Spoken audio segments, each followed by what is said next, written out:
Buonasera, eccoci all'ultimo dei quattro incontri previsti sui quattro Vangeli, Matteo, Marco, Luca, Giovanni. Con l'ultimo dei quattro Vangeli, giustamente, concludiamo questa carrellata che speriamo possa dare il frutto di un interesse rinnovato per chi già lo avesse o addirittura nuovo, ci auguriamo. Il Vangelo di Giovanni. E cominciamo con una, ecco, noi abbiamo visto in queste serate anche alcune cose in generale, no? Sulla Bibbia, su come è fatta, Antico e Nuovo Testamento, e poi i Vangeli, Atti degli Apostoli, le lettere, l'Apocalisse. Insomma, la Bibbia in realtà è un insieme di libri divisi appunto fra Antico Testamento e Nuovo Testamento. Il Nuovo Testamento inizia con i quattro Vangeli.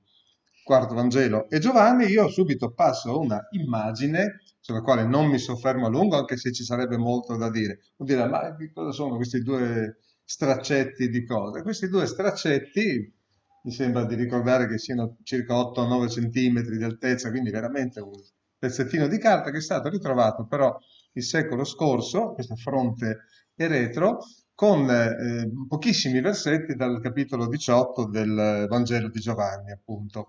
Adesso questa sera non la faccio lunga, non voglio addentrarmi in cose tecniche complicate, dobbiamo andare al sodo poi del Vangelo di Giovanni, però scoperte come queste, questi ritrovati, no, dell'antichità che hanno potuto consentire di essere sicuri di una datazione molto precoce, molto vicina ai tempi apostolici di reperti come questo.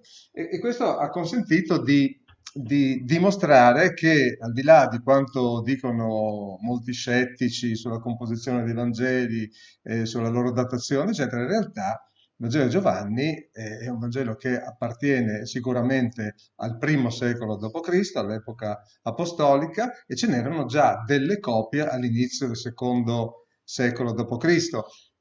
Questo perché lo diciamo? Perché poi col tempo tanti hanno detto ma non possediamo gli originali non li possediamo praticamente di nessuna opera dell'antichità. Chissà quando sono stati scritti, saranno cose che si sono inventati dopo nel secondo, terzo, quarto secolo d.C. Non è vero. In realtà gli studiosi ormai in molti casi hanno potuto appurare che i Vangeli appartengono a un'epoca vicina a quella di Cristo. Io di queste quattro serate avevo trattato il Vangelo di Marco, che addirittura, ma è sicuro, lo sappiamo, è stato il primo dei quattro cronologicamente ed era molto vicino all'epoca di Gesù. E quindi sono veramente delle narrazioni che ci vengono fatte da testimoni dell'epoca, testimoni oculari, gente che ha vissuto i fatti, gente che ha conosciuto Gesù o ha conosciuto almeno i testimoni oculari di Gesù, in primis gli apostoli, ma non solo, e sono quindi degli scritti affidabili, di parte. Qualcuno dice, ma certo che sono di parte, i Vangeli sono scritti da credenti, ma dire di parte non vuol dire che siano disonesti. Io posso benissimo essere di parte in un qualunque argomento che voglio sostenere, non per questo devo essere un bugiardo o un disonesto. Sostengo una mia tesi, porto avanti una mia convinzione, voglio divulgare la mia fede, e questo penso che sia, non ci sia niente di male, anzi sia doveroso, l'importante è farlo con serietà, con coerenza, con onestà. Poi sta alle persone ascoltare, riflettere, decidere, fare come fare, insomma, no? Nessuno qua forza altri a fare qualche cosa. I Vangeli ci vogliono sicuramente convincere, l'ho detto anche nella serata di Marco, che non significa forzare o lavare il cervello, ma dare delle basi, no, di convincimenti razionali, ma anche interiori e spirituali, della verità della fede in Cristo.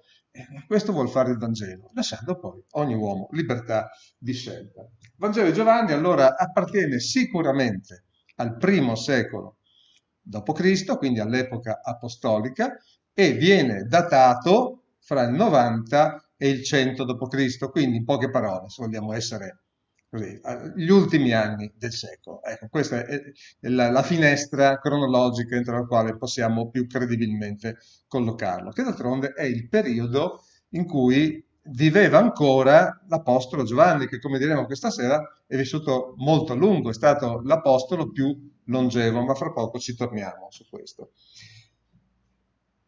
I brani, fra l'altro, di quei due piccoli scritti che avete visto, tratti dal capitolo 18 di Giovanni, dicevamo, riguardano un colloquio fra Gesù e Pilato. Pilato è un'altra figura che molti hanno criticato come tante altre figure della Bibbia dicendo non c'è mai stato, non è esistito, se lo sono inventato i cristiani. Non è vero, perché anche lì poi c'è stato un ritrovamento archeologico molto importante che ha consentito di dare per certo che Pilato sia esistito. La Bibbia non è un libro che si inventa personaggi, luoghi, avvenimenti, assolutamente no. Da questo punto di vista è un libro storico, dicevamo non coi criteri storiografici come li intendiamo noi oggi, ma sicuramente per quelli che erano all'epoca i criteri storiografici e comunque con la precisione e la onestà di citare persone esistite, luoghi che c'erano, avvenimenti che sono effettivamente accaduti.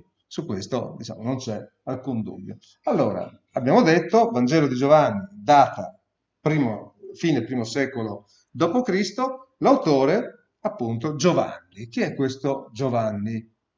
Noi abbiamo visto che anche Marco in realtà si chiamava Giovanni, se vi ricorderete chi ha assistito anche a quella lezione. Giovanni come nome ebraico, al quale era stato aggiunto poi un nome gentile, se non ebraico, Marco.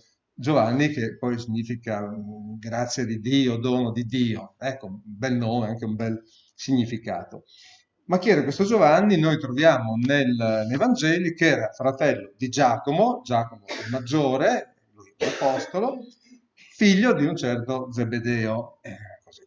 E quindi noi troviamo anche dei dati che riguardano la sua famiglia, scarni, come sempre i Vangeli non si dilungano mai in tanti particolari, non fanno lunghe biografie, se lo avessero fatto, lo dicevo la volta scorsa, avremmo qua una biblioteca immensa che nessuno avrebbe la forza di consultare e soprattutto non ci dà tante informazioni che alla fine, per quanto curiose, no, e tutto, non ci servono, no? Perché è chiaro che a tutti noi piacerebbe avere una biografia di 350 pagine di Giovanni, di Marco, di Matteo, della loro vita, dei loro familiari, cosa hanno fatto da piccoli. Sì, ci toglierebbe mille curiosità che però noi cristiani, diciamo, queste curiosità ce le toglieremo più avanti. Ci auguriamo, quando non saremo più su questa terra, come capita agli esseri umani, ci auguriamo di essere col Signore e ci auguriamo in quella sede di avere molto tempo per toglierci qualunque curiosità. Tantomeno la Bibbia fa gossip, no? Perché poi spesso le curiosità diventano anche questo, voler sapere tanti particolari che non aggiungono nulla ai contenuti importanti. E uno dei 12, questo viene sempre riportato dei 12 apostoli, viene sempre riportato nell'elenco dei 12 apostoli e soprattutto mi voglio soffermare su questa espressione discepolo che Gesù amava. Qui leggiamo qualche brano dal Vangelo di Giovanni. Allora, abbiamo visto che Marco probabilmente si è inserito a un certo punto nel suo Vangelo, no? Era quel giovinetto, a quanto pare, che a un certo punto, quando Gesù fu catturato, scappò via, lasciando lì anche la sua veste. Se per quello, però, anche Matteo parla di sé, della sua conversione, lo fa in modo molto sobrio, così, ma si parla anche di quello. Luca, beh, di Luca si parla tantissimo negli Atti degli Apostoli, quindi tantissimo. Io dico sempre tantissimo in relazione alla Bibbia, quando abbiamo 6-7 passi della Bibbia che ce ne parlano è già tanto. Però in quei 6-7 passi, avete senz'altro visto, già si delinea la figura di Luca, i dati essenziali li abbiamo. E Giovanni si inserisce anche lui nel proprio Vangelo con discrezione, però anche dicendo una cosa alquanto significativa. Leggiamo allora qualche brano. Il primo lo prendiamo appunto dal Vangelo di Giovanni al capitolo 13, al versetto 23. Siamo in un momento molto drammatico, cioè il momento in cui Gesù svela il fatto che c'è un traditore e si svelerà lì la figura di Giuda.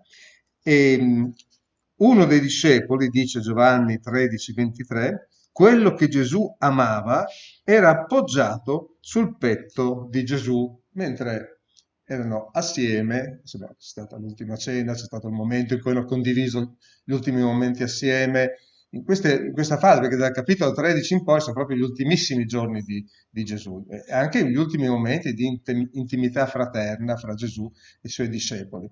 Ecco, il discepolo che Gesù amava, ovviamente non vuol dire che gli altri non li amava, no? O li odiava, non è questo, ma era un discepolo prediletto in qualche modo. Possibile che il Signore abbia prediletto qualcuno? Faceva parzialità? No, questo non significa affatto. Gesù li ha amati tutti allo stesso modo, ha amato i propri nemici, figuriamoci se non amava i propri più cari amici e i propri discepoli che lui aveva scelto. Sicuramente però, e questo è assolutamente umano, di questo questa sera vogliamo anche parlare, dell'umanità di Gesù. C'era un feeling, oggi si dice, no? Non è ebraico, questo va bene lo stesso, e neanche greco, c'era un feeling particolare con Giovanni, che addirittura appoggia il capo sul petto di Gesù, quindi un atto veramente molto, molto intimo, no? Addirittura ha suscitato a volte qualche ilarità o qualche supposizione strana, no? Perché gli uomini poi fanno di tutto, così. Ma era un atto normalissimo, perché Giovanni, tra l'altro, era un giovanotto, adesso questo lo vediamo, era uno dei pochissimi fra i più intimi del Signore, ed era un giovanotto, era un ragazzino. Quindi lui a fine secolo poi è molto anziano, ma proprio per quello, se fate i conti, andando indietro all'epoca di Gesù, era un ragazzo, un ragazzino. Che tipo di ragazzino era? Era un ragazzino, questo lo sappiamo da qualche episodio del Vangelo, uno in particolare, addirittura lui col fratello venivano chiamati figliuoli del tuono, perché e vediamo degli episodi in cui erano molto irruenti, appunto, no? Come sono spesso i giovani, facciamo questo, quell'altro, puniamo quelli lì, facciamo... Normalmente i giovani sono fatti così, no? E poi con l'età si smussano un po' gli angoli, ci si aggiusta il carattere, eccetera. Ma era veramente un giovane dal carattere probabilmente anche un po' turbolento e insofferente. Però aveva delle sensibilità enormi, questo lo capiamo, anche perché il suo Vangelo poi non l'avrebbe scritto, il Vangelo di Giovanni, che è un Vangelo, adesso questo pian piano lo diciamo, diverso in parte dai primi tre, non l'avrebbe scritto se non avesse avuto quel tipo di sensibilità, perché certo un evangelista è ispirato, guidato da Dio, ma è sempre la sua personalità che tira fuori. Dio non è che gli stravolge l'animo, la mente, li fa diventare i propri profeti o apostoli o scrittori sacri delle macchine inconsapevoli, no? Cioè, ciascuno scrittore, ciascun uomo di Dio, ciascun profeta, ciascun apostolo, discepolo conserva le proprie caratteristiche, le proprie prerogative, si porta dietro la propria cultura, le proprie esperienze, le proprie sensibilità. E così Giovanni, che ha un'enorme sensibilità. Giovanni evidentemente per questo aveva un particolare rapporto con Gesù, e Gesù vedeva in lui qualcuno che avrebbe potuto dare tantissimo in futuro fino a tarda età, una volta che fosse maturato e cresciuto. Per questo qua ho voluto scrivere irruente e insofferente, ma sensibile e trasformato poi da Gesù. Giovanni subisce veramente una trasformazione lenta, graduale, noi ci possiamo immaginare una maturazione incredibile, no? nel proprio carattere, portandosi dietro poi tutto il meglio di sé e abbandonando, immaginiamo pian piano, no? Quegli aspetti giovanili un po' discutibili che ci potevano essere, ma Gesù ha avuto grande pazienza con lui come con tutti. Leggiamo ancora gli altri brani, al capitolo 19 di Giovanni, il versetto 26. Vedete qua, praticamente Giovanni eh, parla di sé senza parlare di sé direttamente, no? Quel discepolo che in realtà era lui, no? Ma sta parlando di se stesso. Giovanni 19, e qua è un altro momento, se era drammatico, quello prima, immaginiamoci questo, perché qua siamo sotto la croce, con Gesù in croce. E al versetto 26 del capitolo 19 si dice che Gesù, vedendo sua madre e presso di lei il discepolo che egli amava, che Gesù amava, disse a sua madre: Donna, ecco tuo figlio. E poi disse al discepolo: Ecco tua madre. E da quel momento il discepolo l'accolse in casa sua.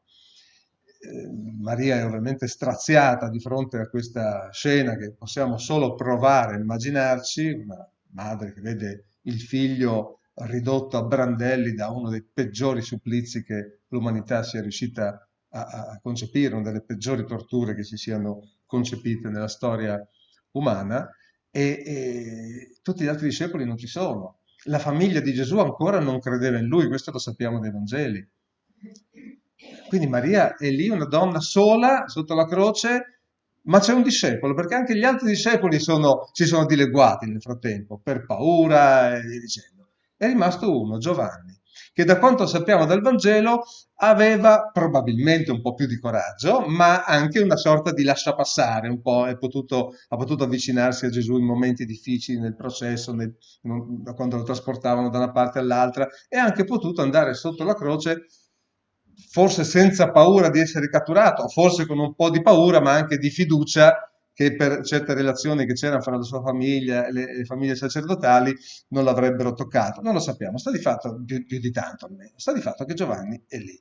E Gesù vede sua madre. Io posso immaginarmi che aspetto avrà avuto Gesù, ma che aspetto avrà avuto la madre che vedeva Gesù in quello stato, e praticamente chiede a Giovanni di aiutarla. Qua, nel mondo cattolico si è detto che Giovanni, cioè i discepoli, sono stati affidati a Maria, qua viene proprio il contrario, è Maria che viene affidata a un discepolo, no? Difatti dice, ecco tuo figlio, l'unico che hai vicino, e Gesù già altre volte nei Vangeli, proprio in Marco, al capitolo 3, ne parla molto bene di questo, sottolinea l'importanza della parentela spirituale. C'è proprio un episodio in Marco 3 in cui si vede la famiglia di Gesù che ancora non credeva in lui, non solo, ma nel momento in cui Gesù stava giungendo alla massima esposizione pubblica, quindi al massimo pericolo, addirittura credeva che fosse andato un po' fuori di testa. Dice proprio così la scrittura, in Marco 3.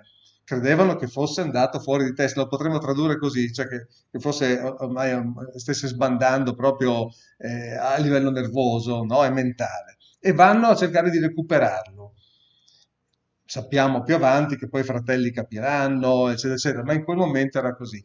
E quindi, senza famiglia, Maria ha la forza di andare lì sotto, trova un discepolo, e proprio in Marco 3, come anche qua, Gesù fa capire che sono i suoi familiari quelli che ascoltano la sua parola e la mettono in pratica. In Marco 3 dice, quando lo cercano i familiari, lui stava guarendo delle persone in una casa piena di gente, non si poteva neanche entrare, qualcuno gli dice guarda che ci sono i tuoi fratelli che ti cercano fuori, i tuoi familiari che ti cercano. Lui dice chi sono? Mia madre, i miei fratelli. Mia madre e i miei fratelli sono quelli che ascoltano la parola di Dio e la mettono in pratica. La fratellanza spirituale che ha un primato anche su quella carnale, che pur così importante è. Ecco che allora in questo momento tuo figlio è quello che è qui vicino a te ed è quello che è qui sotto la croce, e chiede a Giovanni di proteggere Maria, di prenderla con sé. E ancora una volta qua Giovanni dice di essere il discepolo che Gesù amava. Poi, capitolo 20, versetto 2. E qua siamo alla risurrezione, quindi un momento molto più allegro. Maria Maddalena va al sepolcro, vede che la pietra che copriva il sepolcro è stata rimossa, e allora va di corsa, Giovanni 22, da Simon Pietro e dall'altro discepolo che Gesù amava, e disse loro, hanno tolto il Signore dal sepolcro e non sappiamo dove l'abbiano posto. E allora Pietro e l'altro discepolo uscirono e si avviarono verso il sepolcro. Ecco, ancora una volta capiamo chi fosse questo discepolo. D'altronde, guardate, i tre discepoli che avevano maggiore intimità con Gesù, questo ce lo dicono più volte i Vangeli, erano Pietro, Giacomo e Giovanni, no? Ora, Pietro aveva tradito, era andato per le sue, era scappato, eccetera. Lo sappiamo bene. Giacomo non c'era, l'unico che restava dei tre intimissimi di Gesù era Giovanni, e insomma è abbastanza ovvio che è lui, ed è per questo che Giovanni non si nomina. Quindi Giovanni e Pietro vanno al sepolcro e vedono il sepolcro vuoto. E adesso qua non ci dilunghiamo, non è il caso, ma con delle evidenze che dimostrano che non è vuoto perché è successo qualcosa tipo se lo sono portato via, no, ci sono delle evidenze che fanno capire che è successo qualcosa di veramente molto particolare. Gesù se n'è andato dal sepolcro con le proprie forze, diciamo così, da vivo. Ed è testimone anche di questo Giovanni. E ancora, capitolo 21, versetto 7. Qua c'è l'apparizione di Gesù presso il mare di Tiberiade, poco prima che Gesù poi ascenda al cielo e lasci il grande incarico ai discepoli. Allora, dice qua, Giovanni 21,7, il discepolo che Gesù amava disse a Pietro, è il Signore appare ai risorto, appare ai discepoli. Simon Pietro, udito che era il Signore, si cinse la veste e si gettò in mare per andargli incontro. Ancora una volta questo cenno che c'è per un'ultima volta allo stesso capitolo 21 al versetto 20. Pietro, voltatosi, vide che gli seguiva il discepolo che Gesù amava, quello che durante la cena si era anche posato sul petto di Gesù, vi ricordate? E aveva chiesto, Signore, chi è quello che ti tradisce? E al vederlo Pietro disse a Gesù, Signore, e di costui che ne sarà? Ecco le nostre curiosità, no? Se ci pensiamo, Pietro è veramente il più vicino a noi, credo, perché nei Vangeli ne fa un po' di tutti i colori, nel bene e nel male, ma spesso con una grande spontaneità che credo a volte ci appartenga, no? E anche qui dice, ma è lui che cosa ne sarà? Perché Pietro, Gesù, ha previsto una morte non proprio simpatica. E girava voce, noi non sappiamo bene perché, ma girava voce che Giovanni sarebbe durato a lungo e forse non sarebbe neanche mai morto, perché noi poi siamo fatti così, quando ci viene data un'informazione, non solo oggi con le fake news di internet, della rete, di questo, di quello, ma ci sono sempre state queste cose, il porta e riporta, passa e ripassa le parole, eccetera. E quindi magari da una frase quel discepolo morirà dopo tutti gli altri, vivrà molto a lungo, che potrebbe essere una previsione, una profezia, poi detto a un altro, che lo riporta a un altro, che lo riporta a un altro, è diventato discepolo immortale, l'Highlander dei discepoli. Ecco, girava già questa voce. Forse anche questo è un motivo per cui Dio non ci ha voluto dare troppe curiosità, perché noi dopo non le sappiamo trattare come si deve. E qua Pietro dice, cosa ne sarà? Gesù gli rispose, se voglio che lui rimanga finché io venga, che te ne importa? Tu seguimi, non preoccuparti quanto vivrà Giovanni, che ne sarà di lui. Ti ho detto che ne sarà di te. Pensa a te, pensa alla tua vita, pensa a rimanere fedele fino in fondo, aver la forza di affrontare quello che devi affrontare. Giovanni avrà il suo destino, il suo percorso, la sua carriera apostolica, e questo vale per tutti noi. Ognuno poi ha il suo percorso. E noi sappiamo che c'è stato proprio Giacomo che è morto molto presto, dal libro degli Atti degli Apostoli, lo sappiamo, al capitolo 12 lo si trova, e molto prima di Giovanni. Giovanni è andato avanti ancora decenni. Uno dirà, ma perché due apostoli, tutti e due bravi, erano tutti e due molto vicini a Gesù, eccetera? Uno muore ancora, diciamo, giovane, poco tempo dopo, e uno il Signore lo fa vivere a lungo fino a fine secolo. Perché la vita è così, la vita non è uguale per tutti, e il Signore lo sa, ma l'importante non è se viviamo 2 decenni in più o 2 decenni in meno, l'importante è se arriviamo a destinazione come si deve, con il Signore, è questo che veramente conta. Contava così per gli apostoli, figuriamoci per noi, no? Allora, questo giovanotto l'abbiamo detto, è presente da Giovanni Battista, che lo vedremo fra poco, il primo grande testimone in fondo di Gesù, addirittura Giovanni Battista che prepara la strada a Gesù e passa il testimone a colui al quale ha preparato la strada, dicendo lui deve crescere, io diminuire. Quando ha fatto il suo lavoro, anche Giovanni Battista deve essere messo da parte, ha svolto il suo compito, emerge la figura di Gesù. Da lì, che quindi l'inizio proprio, fino alla crocifissione, l'abbiamo visto, la resurrezione e poi oltre ancora tutta la grande predicazione dell'età apostolica, l'abbiamo detto, fino alla fine del secolo. Quindi un lunghissimo percorso, per questo, come dirò fra poco, una esperienza assolutamente particolare. L'apostolo più longevo, abbiamo appena letto questi brani dal capitolo 21, che è autore non solo di questo Vangelo, ma di altri scritti, tre lettere, e poi quello scritto così particolare che è l'Apocalisse, che significa rivelazione di Giovanni, appunto, che è il libro che conclude proprio il canone biblico, quindi la Bibbia, no? Quindi, attenzione, non c'è solo il Vangelo di Giovanni, ci sono anche tre bellissime lettere e fra poco leggeremo un brano da una lettera. Andiamo avanti. Destinatari.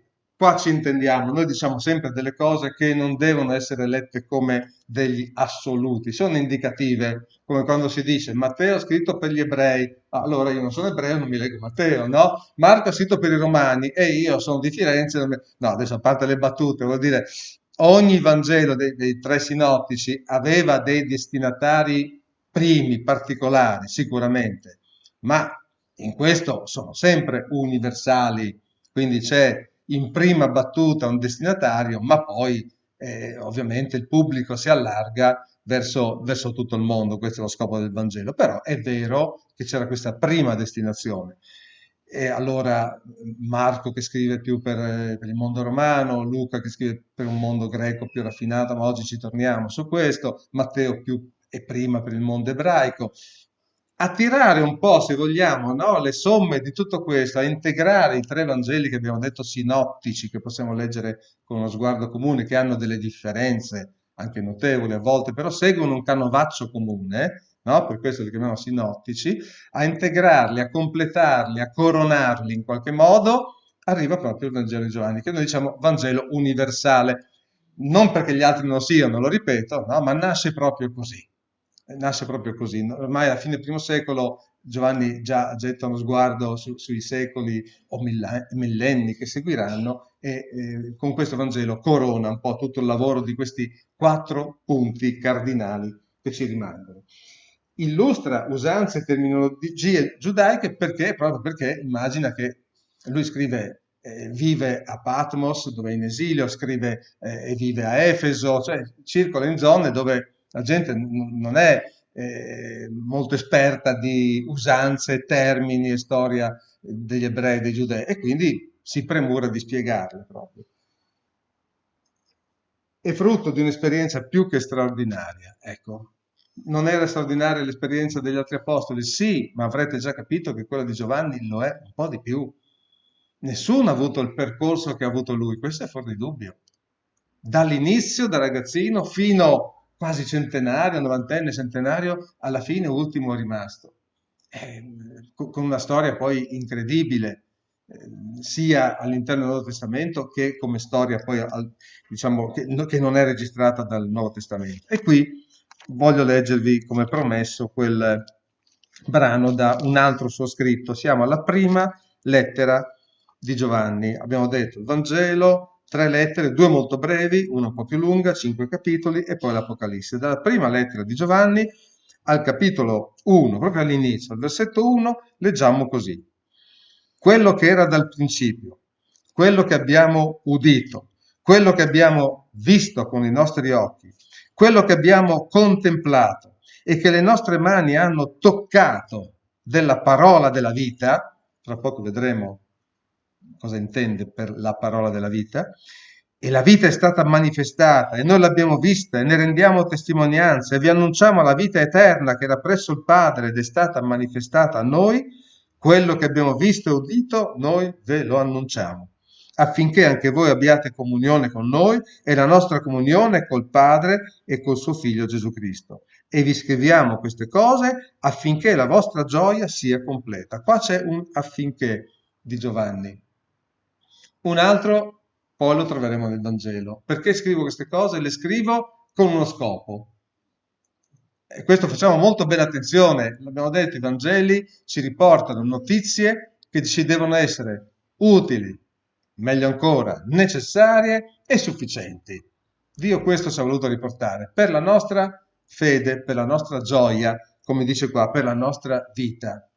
Qua dice scriviamo queste cose perché possiate avere comunione con noi apostoli, no? Noi portatori del messaggio, con Dio, fra di voi, no? Perché ci sia una comunione, un'unione nella fede in Gesù e perché questo porti a gioia e sia una gioia completa. Questo è lo scopo del Vangelo ed è per questo che è una buona notizia.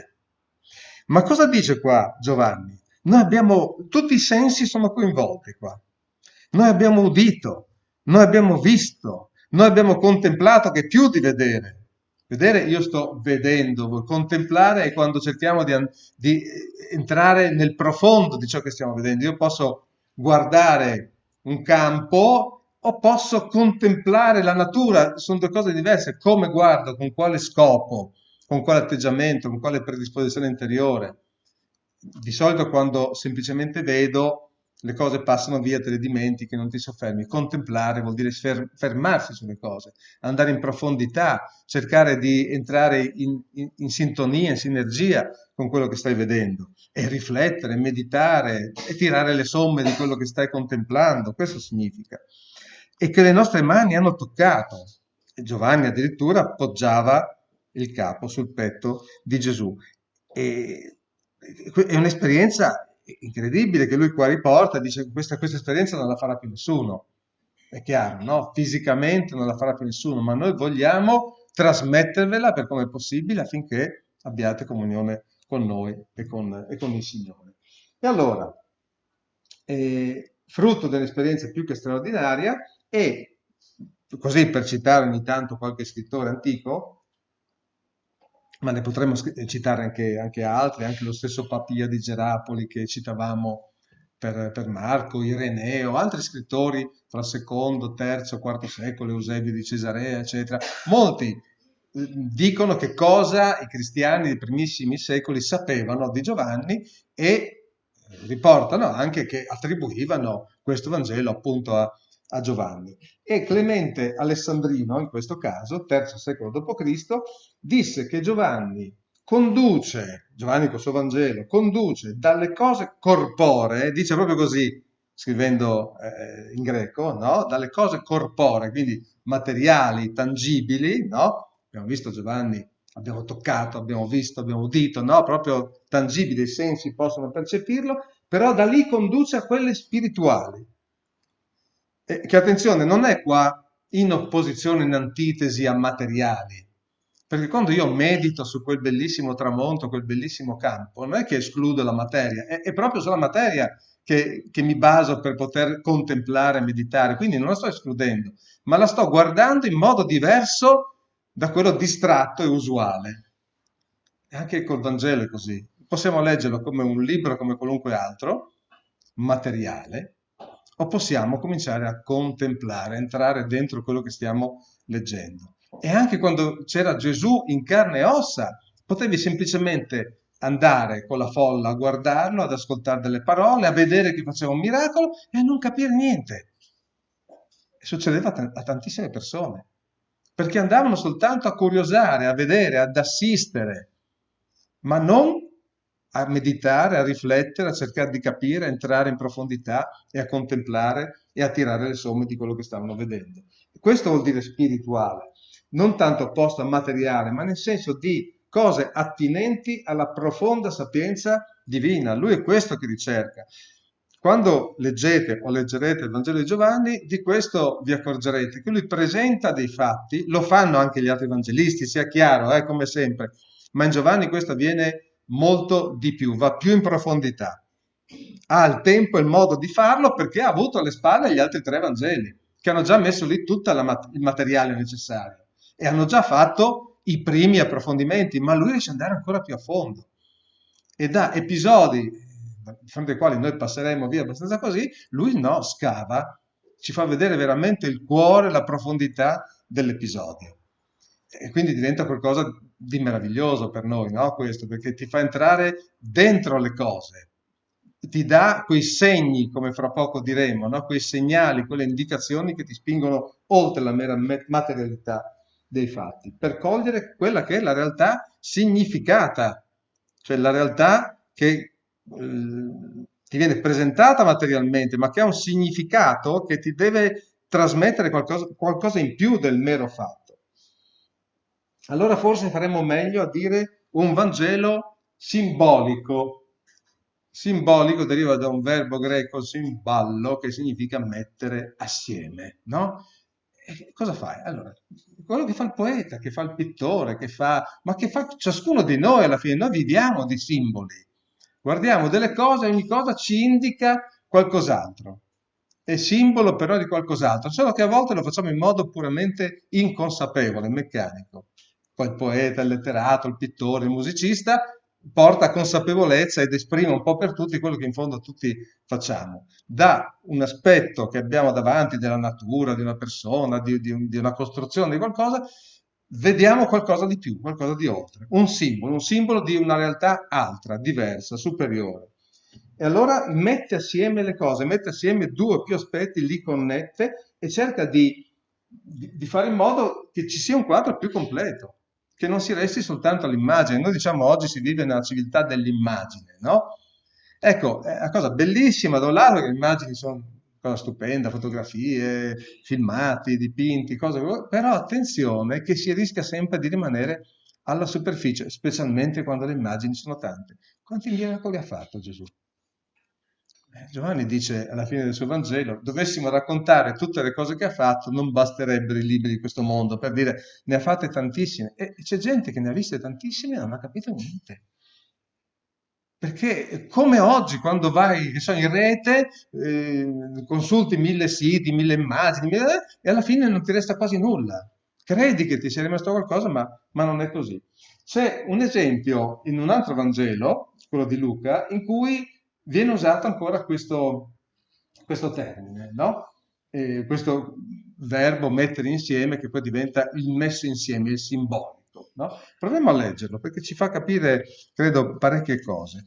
Siamo al Vangelo di Luca, al capitolo 2, versetto lì indicato, no? Il 19.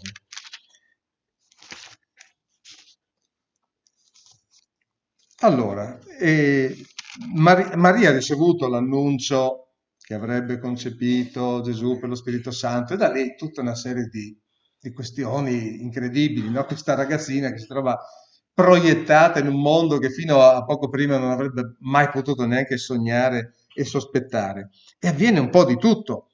E lei veramente rimane sai, una ragazzina che avrà avuto, non lo sappiamo, 15, 16, 17 anni, che a un certo punto è l'angelo e concepirà il figlio di Dio, sostanzialmente questa no, la cosa, ma perché proprio io? Questa si trova proiettata in una realtà incredibile.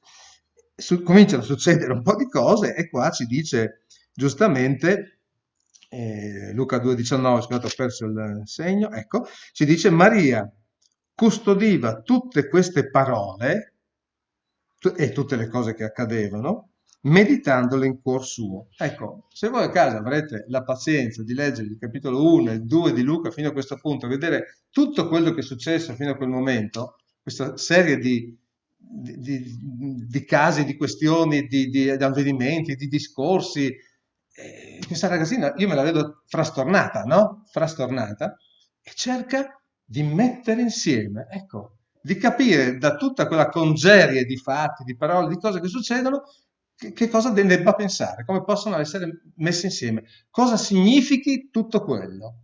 È quello che dobbiamo fare anche noi quando leggiamo il Vangelo. Io mi ricordo le primissime volte che io ho cominciato a studiare il Vangelo di Giovanni, ma a leggere semplicemente. La prima volta che lessi un Vangelo era il Vangelo di Luca proprio. Ho cominciato a leggere questo libretto in cui capivo e non capivo, perché all'inizio non si capisce a chi fa riferimento, cita profeti, non è difficile, ma tu non hai gli elementi proprio per connettere tante cose, no? Però altre cose mi entusiasmavano, certe frasi, certi episodi, certe questioni che venivano poste così. Quindi tante cose le capivo, tante altre non le capivo, alcune non mi tornavano i conti e cercavo di mettere assieme, di capire quale fosse il significato, a cosa serviva poi tutto questo, cosa c'era dietro tutto questo. È questo che dobbiamo fare quando leggiamo un Vangelo. Cominciare a connettere tutti i pezzi, tutte le cose, le parole, i fatti e cercare di avere un quadro completo, capire cosa c'è al di là della materialità del libretto e dei fatti che ci vengono proposti. Il Vangelo di Giovanni in questo ci aiuta tantissimo. Abbiamo detto, vuole integrare gli altri Vangeli, comunicare una più profonda comprensione della fede, approfondendo la concezione di Gesù Cristo, l'abbiamo già visto negli altri Vangeli, quindi Messia, di Gesù Salvatore, altro termine che troviamo usato nel Vangelo di Giovanni, e Gesù Figlio di Dio, cioè tutte le prerogative di Gesù. Quando abbiamo parlato del Vangelo di Marco, dicevamo Marco ci porta da Gesù uomo a Gesù Cristo, Messia, l'unto di Dio, a Gesù Figlio di Dio. Ecco, e qui possiamo dire Gesù Cristo Salvatore, veramente costui il Salvatore che doveva venire nel mondo, troviamo a un certo punto più di una volta nel Vangelo di Giovanni, e Figlio di Dio. Selezionando segni, eccoci qua, cioè cose che rimandano ad altre cose, segni di Gesù, fatti da Gesù, affinché abbiate gioia, affinché abbiate pace completa, no? Diceva Giovanni nella sua prima lettera. Qua ci dice, leggiamo pure dal finale del Vangelo di Giovanni, affinché crediate, lo dicevamo, il Vangelo non nasconde questa sua mira, non la nasconde assolutamente, capitolo 20 di Giovanni, versetto 31, queste cose sono state scritte affinché voi crediate che Gesù è il Cristo, il Figlio di Dio, e affinché credendo abbiate vita nel suo nome.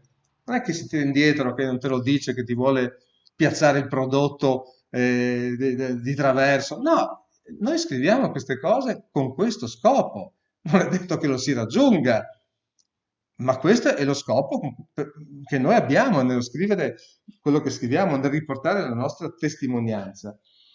E al capitolo 21, al versetto 25, l'abbiamo già citato a braccio, ma lo rileggiamo perché è bello, vi sono ancora molte altre cose che Gesù fece, che se fossero scritte a una, penso che non basterebbe il mondo intero a contenere i libri che si potrebbero scrivere. È un'iperbole, chiaramente, no? Cioè è un artifizio letterario questo in cui si esagera per rendere l'idea però di qualcosa che è così. Adesso non voglio pensare che non bastavano i libri del mondo, ma è un modo per dire non finivamo più di scrivere e voi non avreste più finito di leggere, ma queste cose sono state scritte e sono utili, necessarie e sufficienti a credere e ad avere vita nel suo nome e gioia piena.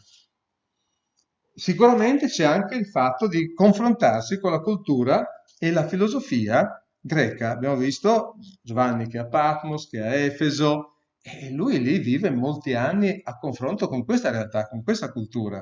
Attenzione, non era in mezzo ai barbari, lì era la culla della civiltà, come diciamo, no? Questi ci avevano Platone, Aristotele, Eraclito, eccetera, dal V, VI, Solone del VII secolo avanti Cristo.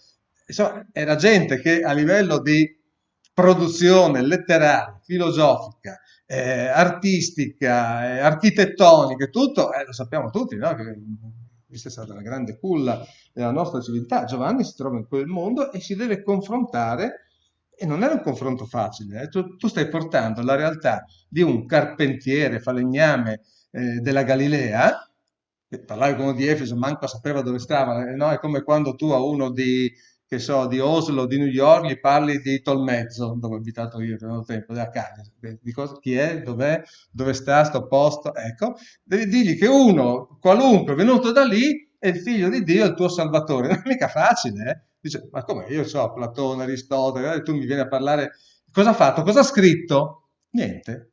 E chi è questo qua? Non era facile. E ti trovi a confrontarti con questo mondo, no? E Giovanni deve fare questo come dobbiamo farlo noi. L'altro scopo era sicuramente quello di bloccare le infiltrazioni gnostiche nella Chiesa. E a questo punto, questo qui fra poco anche ci torniamo. Io butto lì le cose, poi pian piano le riprendo. Allora, prima ho parlato di grandi testimonianze.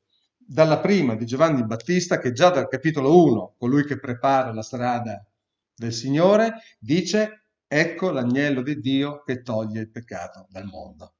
Lo presenta, ci sarà poi il battesimo di Gesù, no? Quindi l'inizio ufficiale del suo ministero, e ci sarà un momento in cui Giovanni dirà: non sono io il Cristo, c'è uno dopo di me al quale non sono neanche degno di slegare i calzari, cioè per dire proprio io non sono niente, e seguite lui, io devo diminuire e lui deve crescere. Giovanni Battista fa la sua missione, ma questo dice l'agnello di Dio. L'Antico Testamento era l'animale sacrificale che si utilizzava a questo scopo durante la Pasqua. Ecco perché Gesù viene dipinto come l'agnello, perché poi proprio nella Pasqua ebraica morirà sacrificato, ma per togliere il peccato del mondo. Questo è già programmatico, no? E Giovanni Battista testimonia di questo.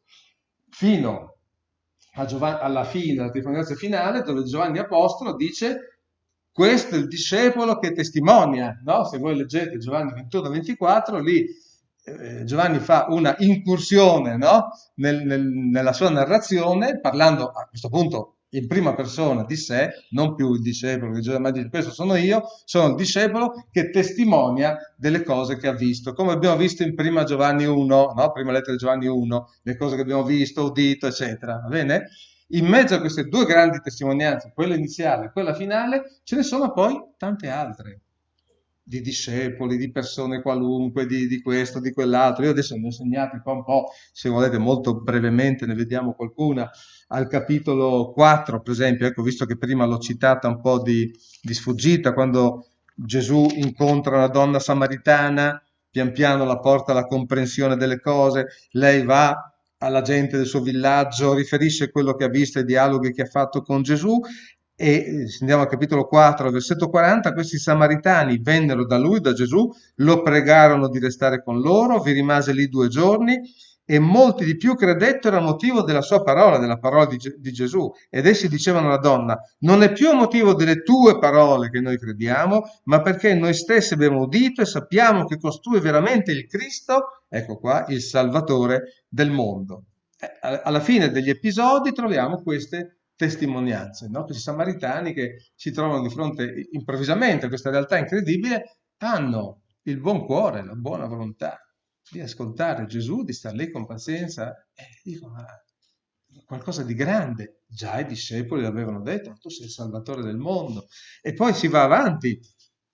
Se andiamo al capitolo, ce ne sono tanti, ma insomma, al capitolo 9, ecco, il cieco nato, questa persona nata cieca che Gesù conduce pian piano alla comprensione spirituale dopo avergli guarito gli occhi del corpo, gli guarisce anche gli occhi dell'anima e cerca di aprire gli occhi a tutti i ciechi vedenti che vedono con gli occhi fisici ma non vedono con gli occhi dello spirito, che sono lì intorno e che partecipano a questa storia.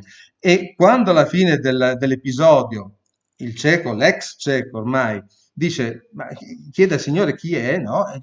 Chi è il Salvatore, chi è il Signore di cui stai parlando? E Gesù dice, tu l'hai visto, è proprio colui che ti sta parlando. E allora gli disse, io credo, Signore, e lo adorò. E Gesù disse, sono venuto in questo mondo per fare un giudizio affinché quelli che non vedono vedano e quelli che vedono diventino ciechi. Ecco il passaggio dal materiale allo spirituale. Vedi materialmente ma non vedi spiritualmente. Non vedi materialmente ma puoi cominciare a vedere con gli occhi della mente, del cuore, del tuo spirito. Sono gli occhi che ci vuole fare utilizzare Giovanni. E di testimonianze così dentro ce ne sono molte. Tutto il Vangelo di Giovanni si dipana attraverso questi episodi che man mano testimoniano di Cristo. Giovanni riporta anche dei miracoli, 7 miracoli, e ben 5 non sono riportati nei 3 sinottici. Anche in questo, no? Per esempio, Lazzaro, che io obiettivamente mi sono sempre chiesto perché i 3 Vangeli prima non abbiano parlato del miracolo forse il più appariscente, se vogliamo, così, no? Però anche lì noi dobbiamo accontentarci di come il Signore ha voluto fare le cose e io credo anche che il Signore avesse un suo progetto, no? Questi uomini sono uomini che scrivono secondo la loro cultura, volontà, abbiamo detto, ma sono anche guidati da Dio, noi a questo crediamo, e alla fine del progetto dei 4 Vangeli c'è anche questo miracolo di Lazzaro, che forse è uno dei pochi che un po' tutti in qualche modo conoscono, no? Ed è uno dei più, sono tutti incredibili, perché ovvio, se no non sarebbero miracoli, ma forse il più incredibile di tutti, ma è veramente anche il più simbolico, se vogliamo, eh. Andiamo avanti. Dicevamo l'ognosticismo, andiamo verso la fine, perché c'era questa corrente che si infila anche nella Chiesa, nelle chiese di Cristo, quindi nelle comunità di cristiani, che sembra alla superficie, all'apparenza, avere molte cose in comune, ma poi in realtà è molto diversa. In realtà, mentre nella religione di Cristo è Dio che scende verso l'uomo al punto da incarnarsi, come si dice, cioè farsi carne, farsi uomo per parlare con noi e vivere con noi, quello che ha fatto Gesù, abitare un tempo fra noi.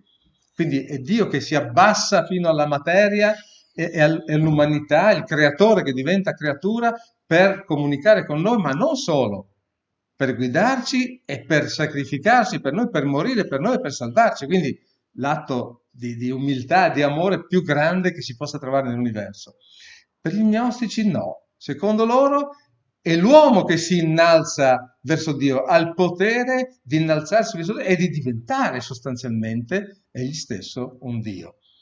E quindi diventa una filosofia, una pratica, una religione, chiamatela come volete, di grande superbia, con la mia mente, col mio cervello, con le mie facoltà mentali, con la mia forza interiore, io mi innalzo fino alla divinità.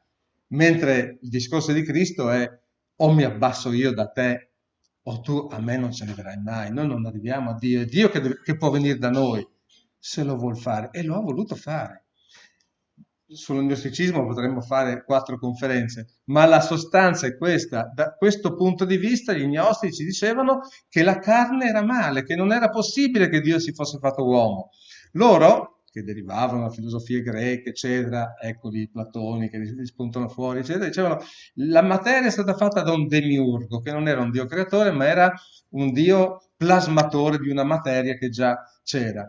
E questa materia è stata organizzata da questo demiurgo, che è un dio minore sostanzialmente, ma non doveva farlo, ha sbagliato, non avrebbe dovuto lasciarla lì, non ci doveva neanche essere la materia, e tantomeno bisognava sistemarla, organizzarla, perché la materia è male, la materia è distanza dallo spirito, dalla purezza dello spirito.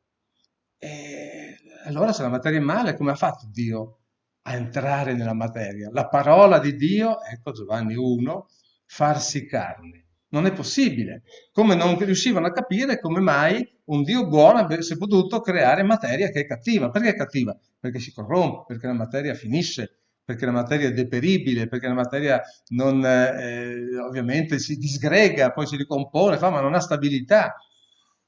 Eppure la Bibbia dice che quando Dio creò, vide che tutto era buono.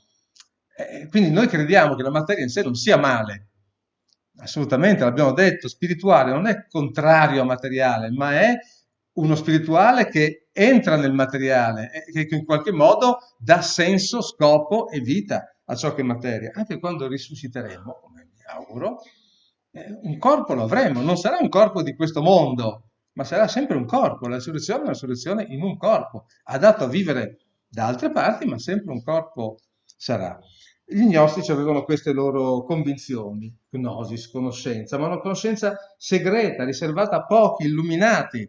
Anche in questo non andava d'accordo con il cristianesimo, predicate a tutti. No, lo gnostico era convinto di avere una conoscenza elitaria, per pochi eletti, per pochi guidati da Dio. Il creatore dell'uomo sarebbe un Dio minore, un demiurgo invidioso, lo spirito sarebbe prigioniero della carne e la via della liberazione sarebbe soltanto nella conoscenza segreta di certi misteri che gli gnostici conoscevano e che i comuni mortali non potevano conoscere. Proprio l'antitesi del cristianesimo. Gesù invita tutti, addirittura i semplici, i poveri, i fanciulli, tutti, gli ignoranti. Il Vangelo si capisce, è facile, è semplice se lo vogliamo capire. Non ha niente di misterico. Il mistero che c'è stato una volta di cosa Dio avrebbe fatto è stato svelato, rivelato, spiegato agli uomini. Il Vangelo ci spiega la mente di Dio. Da qui era nato il docetismo, dal greco dokein, sembrare. La morte di Cristo sarebbe stata solo apparente, anzi Cristo non si sarebbe mai incarnato. La dottrina gnostica dice che il Gesù fisico in realtà era un uomo, ci sono poi varie versioni, ma la principale era adottato in qualche modo da Dio, che sembrava poter essere il vero figlio di Dio, ma in realtà era soltanto un'apparenza fisica. Il figlio di Dio rimaneva sempre più in alto perché non poteva inclinarsi con la carne, no? E quindi c'era un'apparenza che però non corrispondeva alla realtà. Quindi, diciamo, secondo loro, Cristo non ha mai veramente sofferto nella carne per salvarci, non c'è neanche mai entrato nella carne. Capite che il cristianesimo viene a questo punto completamente stravolto. Uno dei principali teologi, filosofi gnostici era questo Cerinto, che diceva che Gesù era figlio di Giuseppe, e quindi c'era un uomo Gesù figlio di Giuseppe, non dello Spirito Santo, e il Cristo invece sarebbe stato un leone, cioè un'entità spirituale, una entità inviata, emanata dal Dio unico, al grande, misterioso, unico Dio, che dall'alto guardava, sorvegliava, faceva, guidava questo uomo, ma non è mai diventato uomo. Quindi una specie di sdoppiamento, diciamo così, no? Proprio perché con la carne non ci si poteva contaminare. Difatti l'idea era questa: Dio è spirito ed è bene, e invece l'uomo che è carne è male. Di mezzo sta Gesù, che però non poteva mai diventare il vero uomo. In questo modo, purtroppo, la filosofia e una dottrina mistica, misterica come quella entrava nel cristianesimo distruggendolo. La parola si è fatta carne. Ecco come Giovanni, un modo in cui Giovanni si confronta col mondo greco. Una parola chiave della cultura e della filosofia greca era logos. usata, per quanto ne sappiamo, già dai tempi di Eraclito, stiamo secoli prima di Cristo. Eraclito diceva, voi vedete ciò che appare, no? Il divenire, tutte le cose che scorrono, il fiume, l'aria, le cose che si muovono, le piante che nascono, poi muoiono, si riciclano, eccetera, eccetera. Tutto questo sembra una cosa buttata lì così che non si capisce perché avvenga tutto questo, no? Poi attenzione, Eraclito non aveva neanche le spiegazioni scientifiche nostre di oggi, quindi non aveva né quelle metafisiche né quelle scientifiche. E dice, però attenzione, tutto scorre, tutto diviene continuamente, tutto cambia, ma dietro c'è un logos, che quindi non è soltanto parola, perché la traduzione, no, bisogna stare attenti, la parola si è fatta carne, non è parola solo nel senso la parola parlata, è quello prima di tutto, senz'altro, ma è molto di più. Il logos, da Eraclito in poi, era il discorso razionale, il tessuto della realtà, ciò che teneva assieme tutte le componenti della realtà, il senso profondo delle cose, il fine e lo scopo della natura e del mondo, era qualcosa di molto più ampio.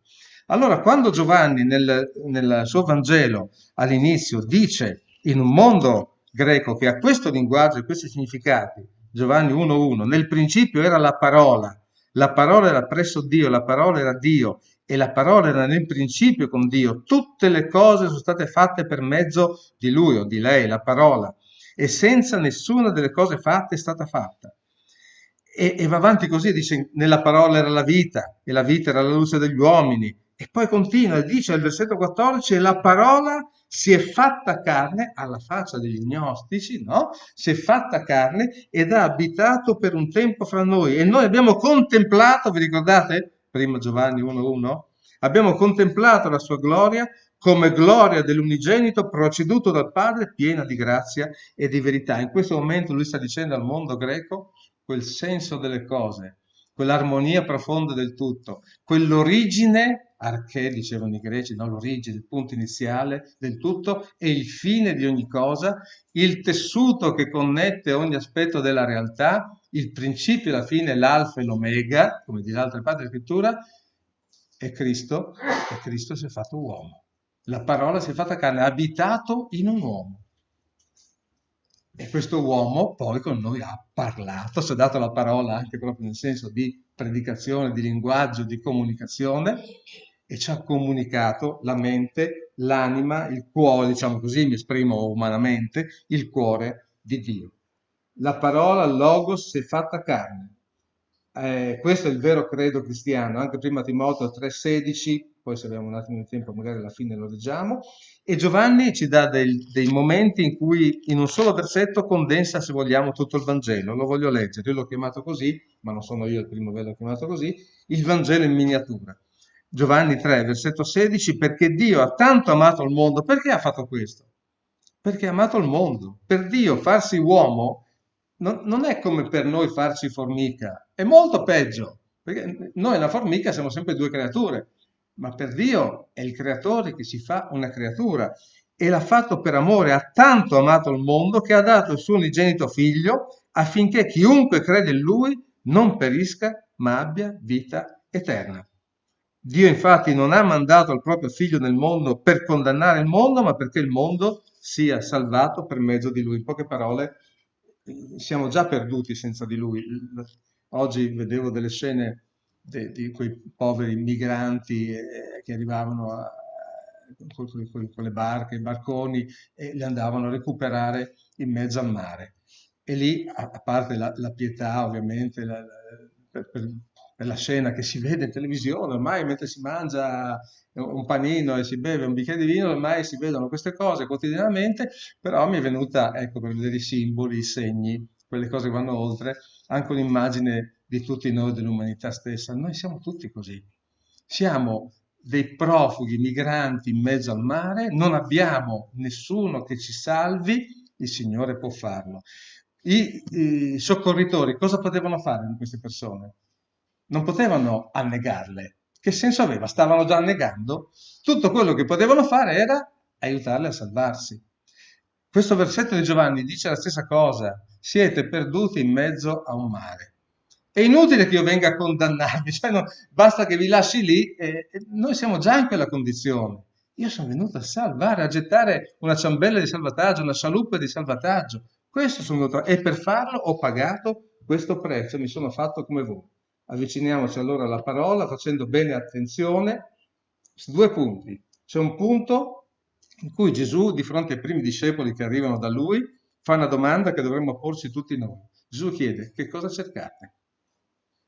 Prima domanda, che cosa cerchiamo? Se e quando ci avviciniamo al Vangelo, ricordiamoci di porci questa domanda. Che cosa cerchiamo? Può anche essere non lo so bene la risposta, è onesta.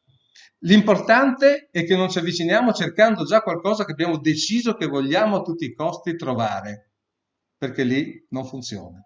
Meglio avvicinarsi senza sapere neanche bene perché, proviamo a vedere cosa succede. Oppure mi avvicino ancora meglio perché ho bisogno di conoscere Dio, perché sento di aver bisogno di perdono, di salvezza, di un aiuto, di venite a me tutti voi che siete travagliati e aggravati. Cioè, ma meglio dire non so bene, ma poi vediamo cosa succede. Ma non avviciniamoci già con le nostre idee preconcette pensando di dover trovare quello che vogliamo trovare. E poi in Luca 8,18 Gesù dice, anche in altri brani, ma dice: fate attenzione a come ascoltate. Non si tratta solo di ascoltare, ma di ascoltare bene e poi anche di meditare e di contemplare. Se mi date 30 secondi, leggo questo brano da Prima Timoteo al capitolo 3, al versetto 16. Si tratta della prima lettera scritta, ce ne sono due nel Nuovo Testamento, dall'Apostolo Paolo a un giovane discepolo di nome appunto Timoteo, e anche questo è un piccolo Vangelo, proprio in miniatura. Lo riassume così, e ancora curiosamente un capitolo 3, versetto 16, ma della prima lettera a Timoteo, e dice: questo è il mistero della pietà, però non è più un mistero, perché ci viene rivelato qua. Eccolo, ve lo spiego. Dio è stato manifestato in carne, è stato giustificato nello spirito, è apparso agli angeli, è stato predicato fra i gentili, è stato creduto nel mondo, è stato elevato in gloria. Dio, la parola di Dio, figlio di Dio, si è fatto carne, è stato giustificato nello spirito, è risuscitato, ha vinto la morte, è salito al cielo, è apparso agli angeli, la sua parola è stata divulgata anche a tutto il mondo, i gentili sono tutti coloro al di fuori, che erano al di fuori di Israele, e nel mondo è stato creduto e, come dice il Vangelo, siede adesso alla destra del Padre, è stato elevato in gloria. Credo che non ci sia modo migliore di finire queste 4 lezioni. Grazie.